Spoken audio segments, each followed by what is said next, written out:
running so low.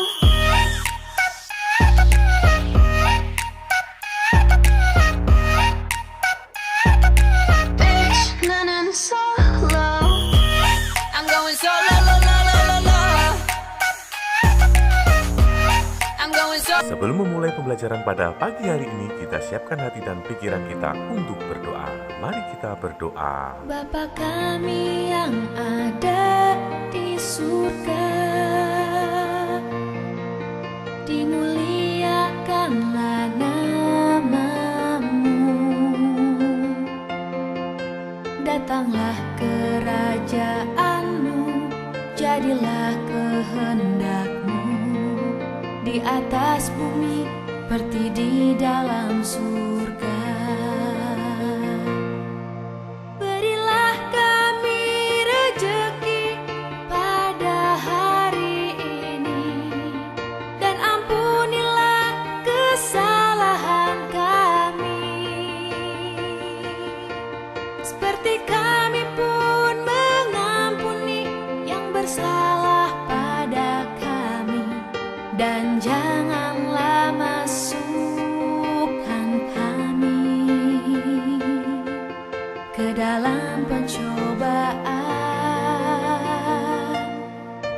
tetapi bebaskanlah kami dari yang jahat. Selamat pagi, masih bersama dengan Pak Ardi di jam pelajaran bahasa Indonesia. Apa kabarnya anak-anakku? Pak Ardi berharap kabar kalian baik-baik saja dan luar biasa. Jangan lupa sarapan pagi dan berolahraga, biar tubuh kita sehat, kuat, dan penuh semangat dalam belajar. Ingat, makan makanan yang sehat dan bergizi, biar imun kita kuat, agar virus penyakit dan virus corona tidak bisa masuk ke dalam tubuh kita. Baiklah anak-anakku, pembelajaran pada pagi hari ini adalah melakukan wawancara tentang sumber daya alam hayati dan non-hayati di daerah tempat tinggalmu. Nah, pada pembelajaran sebelumnya kalian sudah membuat daftar pertanyaan dalam wawancara. Maka dari itu, tonton dan dengar penjelasan dari Pak Ardi. Apa sih sumber daya alam? Sumber daya alam adalah segala sesuatu yang berasal dari alam dan dapat dimanfaatkan untuk memenuhi kebutuhan manusia. Sumber daya alam dibagi menjadi dua, yaitu sumber daya alam hayati atau biotik dan sumber daya alam non-hayati atau abiotik. Sumber daya alam hayati artinya semua kekayaan alam berupa makhluk hidup, ya, seperti ayam, kambing, sapi, tumbuhan seperti pepohonan, sayuran, buah-buahan, itu adalah sumber daya alam hayati. Sedangkan sumber daya alam non-hayati artinya semua kekayaan alam berupa benda mati yang diambil manfaatnya. Contohnya bahan tambang, batu, tanah yang bisa dibikin menjadi emas, biji besi, batu bara, dan lain sebagainya. Itu adalah contoh sumber daya alam non-hayati atau abiotik. Berikut ini adalah sumber daya alam yang dapat diperbarui atau sumber daya alam yang tidak dapat habis atau punah jika digunakan. Contoh, semua jenis tumbuhan, hewan, sinar matahari, angin, tanah, dan air. Berikutnya adalah sumber daya alam yang tidak dapat diperbaharui atau sumber daya alam yang dapat habis atau punah jika terus-menerus digunakan. Contohnya hasil tambang seperti emas, batu bara, perak, tembaga, ataupun berlian. Pemanfaatan sumber daya alam yang dapat diperbarui yaitu sebagai bahan makanan, misalnya tumbuhan menjadi padi dan palawija atau sayuran. Hewan bisa menjadi lauk ataupun sebagai bahan makanan sehari-hari.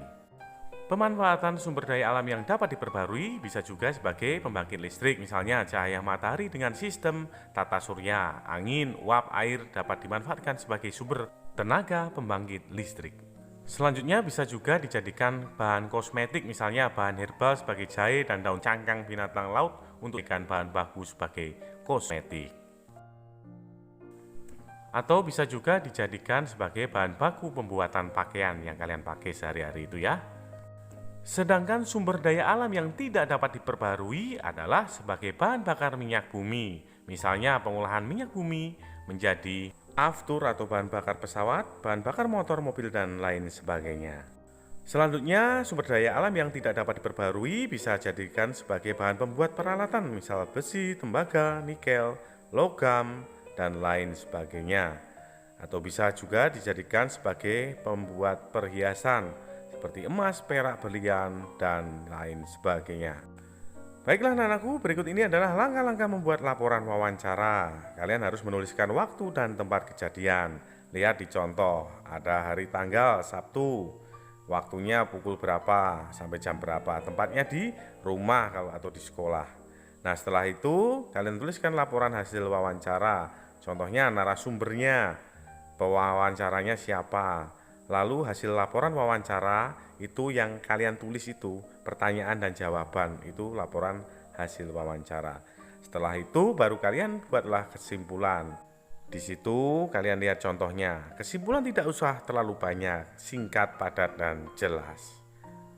Itu tadi penjelasan singkat dari Pak Ardi. Semoga kalian bisa mengerti dan memahami tentang sumber daya alam dan bisa membuat laporan hasil wawancara dengan baik dan benar. Saatnya mengerjakan tugas. Baiklah anak-anakku, sekarang buka buku paket 4I halaman 35. Kalian kerjakan soal nomor 1 sampai 5 ya, yaitu melakukan wawancara dengan salah satu orang tuamu atau anggota keluargamu yang sudah dewasa yang ada di rumahmu, dan tuliskan juga laporan hasil wawancaramu. Caranya seperti apa? Kalian tuliskan tempat dan tanggal wawancara, tuliskan narasumber dan pewawancara, juga tuliskan kesimpulannya. Selamat mengerjakan anak-anakku. Demikian pembelajaran pada pagi hari ini. Tetap semangat anak-anakku, selalu berdoa dan salam sehat. Jangan lupa memakai masker, rajin cuci tangan dan jaga jarak. Ingat, tetap tersenyum dan bahagia, sebab senyum dan bahagia adalah obat penangkal virus corona. Pak ingatkan kembali bagi yang belum mengumpulkan tugasnya, segera kumpulkan tugas-tugasnya, karena tugas adalah sebagian dari tanggung jawab. Pak Ardi memberi tugas untuk kalian agar kalian bisa cerdas, pintar, tambah ilmu pengetahuan yang akan menjadi bekal di masa depan kalian. Sampai jumpa di video pembelajaran berikutnya. Dah.